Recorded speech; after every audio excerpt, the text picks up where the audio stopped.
আসসালামু আলাইকুম। কুকিং হাউজে সবাইকে স্বাগতম জানাচ্ছি। আজকে রান্না করব ভীষণ মজাদার একটি সবজি কারি। ৩ মিশালি সবজি দিয়ে আজকের এই সবজি কারিটা রান্না করেছি, আর এটা খেতেও অনেক বেশি মজাদার এবং টেস্টি হয়। রান্নার জন্য প্যানে পরিমাণ মতো তেল দিয়ে দেব। এখন এই তেলের মধ্যে দিয়ে দেব হাফ চা চামচ পরিমাণ আস্ত জিরা, আর দিয়ে দেব ৩টা তেজপাতা ছোট সাইজের। একটা ছোট সাইজের পেঁয়াজ কুচি দিয়ে দেব,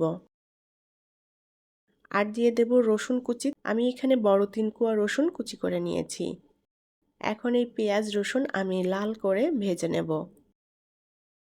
পেঁয়াজ রসুন আমি লাল করে ভেজে নিয়েছি। আমি এখানে ৩ ধরনের সবজি নিয়েছি, আলু, মূলা এবং ঝিঙে। ছোট সাইজের ২টা মূলা নিয়েছি, আর নিয়েছি ২টা আলু এবং ২টা ঝিঙে। প্রথমে আমি আলু এবং মূলা দিয়ে দেব। আলু এবং মূলা প্রথমে আমি একটু পেঁয়াজ রসুনের সাথে ভেজে নেব। অল্প আঁচে ভেজে নেব যেন পুড়ে না যায়। ঝিঙের তুলনায় আলু এবং মূলাটা একটু শক্ত, যার কারণে এটা আগে দিয়ে একটুখানি ভেজে নিচ্ছি, আর মূলা এবং আলুর কাঁচা গন্ধটাও চলে যাবে। ২ মিনিটের মতো মূলা এবং আলু ভেজে নিয়েছি। এখন এর মধ্যে দিয়ে দেব কিছুটা পানি। এখন গুঁড়া মশলাগুলো দিয়ে দেব। আমি এখানে লবণ নিয়েছি, ধনিয়ার গুঁড়া, হলুদ গুঁড়া এবং শুকনো মরিচের গুঁড়া নিয়েছি পরিমাণ মতো করে। মশলাটা দিয়ে ভালো করে নেড়ে চেড়ে মিলিয়ে নেব।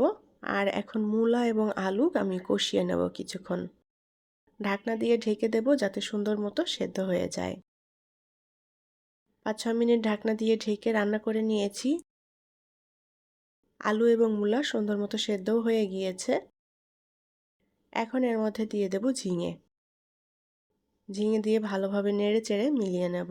ঝিঙে আগে দিলে একেবারে নরম হয়ে গলে যেত, যার কারণে এটা পরে অ্যাড করলাম। আবারও ঢাকনা দিয়ে ঢেকে রান্না করে নেব। আরও ৩ মিনিটের মতো ঢাকনা দিয়ে ঢেকে রান্না করে নিয়েছি।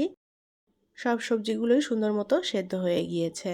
আমি সবজিতে একটু ঝোল রাখবো সেভাবেই পানিটা টানিয়ে নিয়েছি।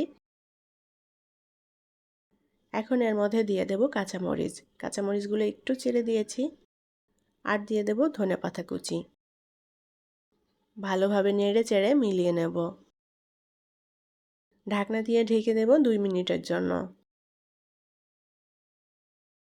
২ মিনিট পর ঢাকনা তুলে নিলাম।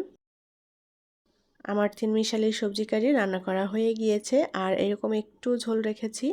এই সবজিতে এরকম একটু ঝোল রাখলে খেতে ভালো লাগবে। এখন সবজি কারিটা আমি প্যান থেকে নামিয়ে নেব। তৈরি হয়ে গেল দারুণ মজাদার এবং টেস্টি মিক্সড সবজি কারি।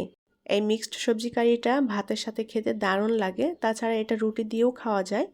আশা করছি ভালো লেগেছে আজকের সবজি কারি। পরবর্তী রেসিপি দেখার আমন্ত্রণ জানিয়ে বিদায় নিচ্ছি। আল্লাহ হাফেজ।